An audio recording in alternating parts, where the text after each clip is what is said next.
આ દિવેલ વાળું મોઢું લઈને તારે ક્યાં જવું છે? આ દિવેલ છે ને કે મોઢા પર ચોપડવા માટે નથી લેવી, મારે ઘઉંમાં નાખવાનું હતું ને હું એટલા માટે લાવી છું. કાઢા નથી સારું લાગતું ભાઈ, ગ્લાસ સ્કિનર છે કાઢ ને.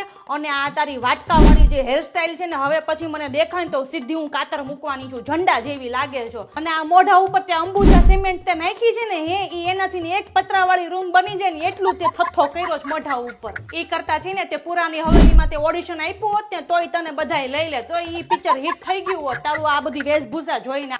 અને તો આ જાળી વાળા કપડા પહેરે છો ને મને તો એવું જ લાગે છે કે આ કાંદા બટેકાની ગુણું આવી. આ બધું છે ને આ બધી બાયું છે ને ઘરે ઘરે કાંદા બટેકા બોલી જાળી વાળી બેગમાં ભરે, આ એવું લાગે. માર્કેટમાં છે ને હાડેડાટ મળે છે આ બધી જાળીઓ. મને કીધું હોત તો તને ગમે છે તો હું તને લઈ આવી દેત. અને તું મને એમ કહેતો તને સવારમાં તને કઈ ચા ઓછી પડે છે, તે ઓલી મહેંદી વાળી ચા પીવા જાશો બાર? એમ નહીં, જ્યારે હું તને અંબોડો લઈ દેતી હતી ત્યારે તને હાલ આવતા તને, અત્યારે તું એવું કહે છો કે આ તારી બધી ફેશન છે એમ? આજકાલની છોકરીઓને તો છે ને ફેશનમાં કઈ ખબર જ નથી પડતી.